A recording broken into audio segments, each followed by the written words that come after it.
నమస్తే, తెలుగు రాజ్యంకి స్వాగతం. నేను సంధ్య. ఏపీ రాజకీయాల్లో కూటమి ప్రభుత్వం ఏర్పడి 2 ఏళ్లు దాటుతున్న సమయంలో టీడీపీ, జనసేన, బీజేపీ మధ్య అంతా ఓకేనా, ఒకేలాగే సాగుతోందా, లేకపోతే అలా భావిస్తున్నామా అన్న క్వశ్చన్స్ అయితే చాలా క్లియర్ కట్గా ఇప్పుడు వినిపిస్తున్నాయి. ఎందుకంటే జనసేన అధినేత డిప్యూటీ సీఎం పవన్ కళ్యాణ్ గారు చేసిన తాజా వ్యాఖ్యలు ఇప్పుడు రాజకీయ వర్గాల్లో ఆసక్తికరమైన చర్చకు తెరలేపాయి. ముఖ్యంగా రాబోయే స్థానిక సంస్థల ఎన్నికల నేపథ్యంలో డిప్యూటీ సీఎం చేసిన వ్యాఖ్యలను చూస్తే ఆయన కూటమికి ఎదురు తిరుగుతున్నారా, లేక కూటమిని కాపాడుకుంటూనే జనసేన రాజకీయ భవిష్యత్తుకు బలమైన పునాది వేస్తున్నారా అనే ప్రశ్నలు ప్రస్తుతం అయితే తెరపైకి వస్తున్నాయి. ఎందుకంటే అమరావతిలో జరిగిన శాసనసభాపక్ష సమావేశంలో అసెంబ్లీలో పవన్ కళ్యాణ్ పార్టీ నేతలకు పవన్ కళ్యాణ్ గారు ఒక స్పష్టమైన సందేశం ఇచ్చారు. కూటమి పొత్తులు, అటు సీట్ల సర్దుబాటు, టీడీపీ బీజేపీతో రాజకీయ సమీకరణాలు వంటి అంశాలు పార్టీ నేతలు ఎవరు బయట బాహటంగా మాట్లాడవద్దనైతే చాలా క్లియర్ కట్ హెచ్చరికలు అయితే జారీ చేసినట్టుగా తెలుస్తుంది. పొత్తుల వ్యవహారంలో ఏదైనా సరే నేనే చూసుకుంటాను, పార్టీ లైన్ దాటైతే ఎవరు మాట్లాడొద్దు, చాలా క్లియర్గా చెప్పారు.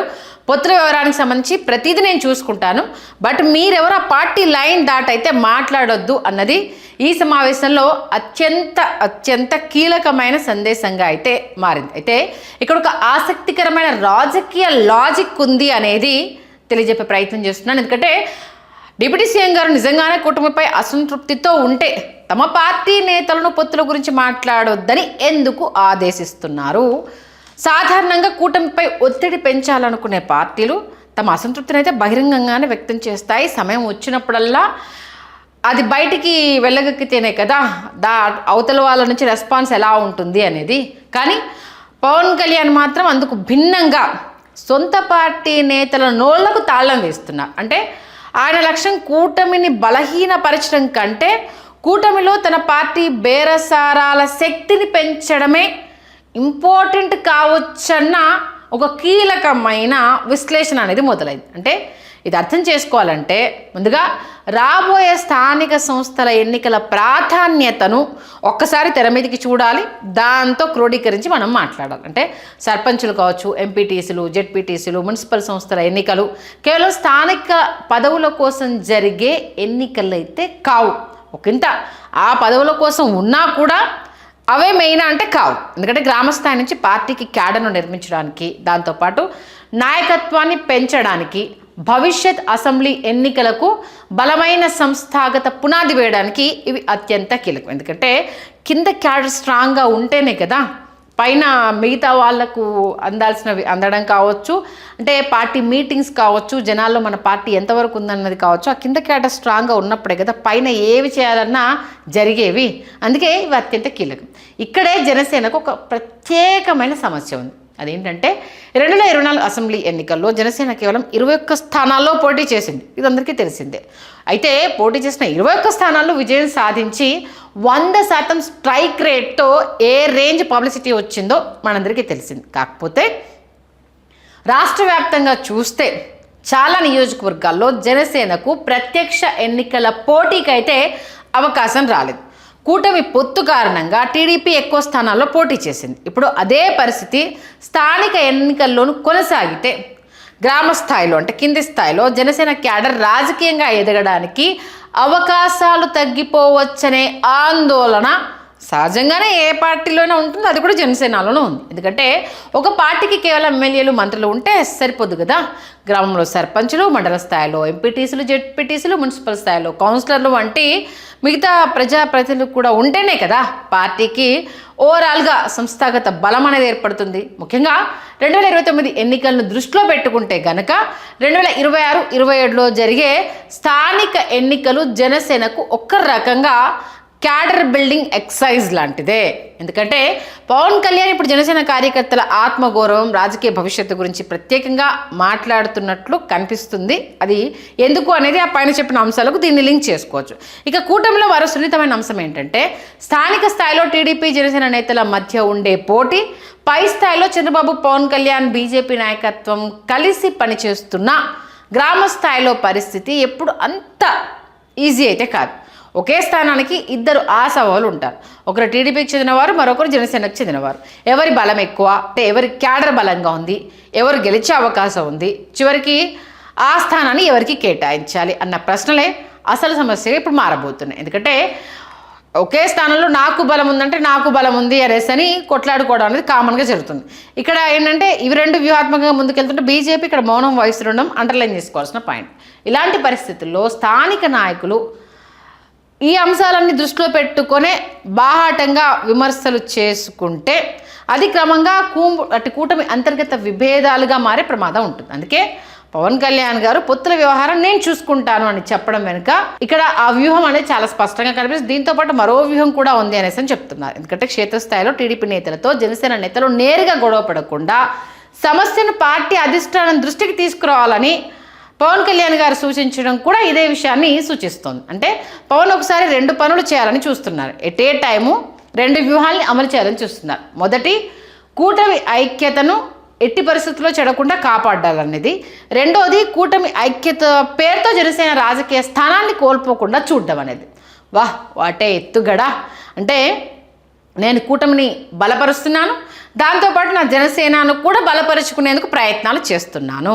అంటే ఈ రెండింటి మధ్య బ్యాలెన్స్ చేయడం పవన్ కళ్యాణ్కు ప్రస్తుతం ఉన్న అత్యంత కీలకమైన టాస్క్. ఇక్కడ మరో అంశాన్ని కూడా మనం గమనించాలి. ఎందుకంటే జనసేన అధికారంలో భాగస్వామిగా ఉంది, పవన్ కళ్యాణ్ డిప్యూటీ సీఎంగా ఉన్నారు కాబట్టి ఆయనకు ప్రభుత్వ స్థాయిలో బాధ్యతలు ఉన్నాయి. అదే సమయంలో ఒక పార్టీ అధ్యక్షుడిగా అంటే ప్రభుత్వంలో కూటమి ధర్మాన్ని పాటించాల్సిన బాధ్యత ఒకవైపు ఉంటే తన పార్టీ కార్యకర్తల ప్రయోజనాలను కాపాడాల్సిన బాధ్యత ఆయనకు మరోవైపు కూడా ఉంది.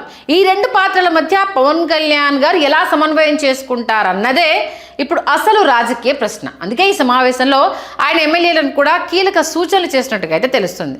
పదవులు వచ్చాయని సచివాలయానికో అధికార కేంద్రాలకో పరిమితం కాకుండా నియోజకవర్గాల్లో ఎక్కువ సమయం గడపాలని, కార్యకర్తల సమస్యలను వినాలని, ప్రజలకు అందుబాటులో ఉండాలని చెప్పడం వెనక కూడా ఒక రాజకీయ లక్ష్యం ఉంది అని విశ్లేషకులు చెప్తున్నారు. అధికారంలో ఉన్న పార్టీకి ప్రజల్లో వ్యతిరేకత రావడానికి చాలా కారణాలు ఉంటాయి. ఎందుకంటే అది అందరికీ ఫలాలు అందకపోవచ్చు, లేకపోతే తమ వాళ్ళకే అవి అందేలా చేసుకోవడం కావచ్చు, ఇలాంటివన్నీ ఉంటాయి. దాంట్లో ప్రధానంగా నాయకులు ప్రజలకు దూరం అవడం అనేది మెయిన్లీ చూడాల్సిన ఫస్ట్ రీజన్. ఎన్నికల సమయంలో కనిపించి గెలిచిన తర్వాత అందుబాటులో లేకపోతే క్యాడర్లో ఒక నిరాశ అనేది పెరుగుతుంది.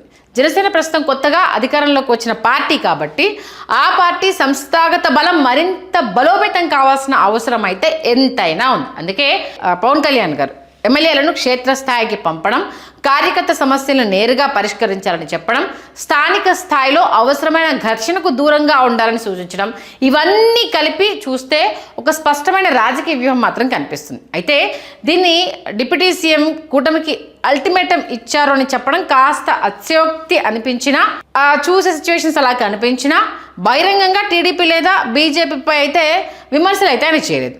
కూటమి నుంచి బయటకు వస్తామని కూడా ఎక్కడా చెప్పలేదు. పైగా తన పార్టీ నేతలే భాగస్వామ్య పార్టీలపై బహిరంగ వ్యాఖ్యలు చేయకుండా ఆదేశించారు. అంటే పొత్తులకు సంబంధించి నేను చూసుకుంటాను, ఏ సీట్లకు సంబంధించి నేను చూసుకుంటాను, దానికి సంబంధించి మీరు అస్సలు నోరు మెదపాల్సిన అవసరం లేదు. మీరు చేయాల్సింది క్షేత్రస్థాయిలో ముందు మీ క్యాడర్ని బలోపేతం చేసుకోండి, కార్యకర్తలకు అందుబాటులో ఉండండి, ప్రజల సమస్యలు ఎప్పటికప్పుడు వినండి, ప్రజలకు నియోజకవర్గాల్లో తిరుగుతున్నారు వీళ్ళు అంటే గెలిపించిన తర్వాత మమ్మల్ని దూరం పెట్టలేదు అన్న ఆ కోణాన్ని ముందుగా బిల్డ్ చేయండి అనేసి చెప్పారు. కాబట్టి ఇది కూటమికి వ్యతిరేకంగా తిరగబడ్డం కంటే కూటమిలో జనసేన బేరసారాల శక్తిని కాపాడుకునే ప్రయత్నంగా చూడడం ఎక్కువ లాజికల్గా కనిపిస్తోంది. ఇక బేరసారాలు అనేదంటే మీ ఊహకు వదిలేస్తున్నా, మీ ఇష్టం, మీరు అక్కడ ఏది ఫిల్ చేసుకున్నా యాజ్ యువర్ చాయిస్. అయితే ఇక్కడ అసలు పరీక్ష అనేది స్థానిక సంస్థల ఎన్నికల సీట్ల సర్దుబాటులోనే అసలు మతలబ్ అనేది ఉండబోతుంది.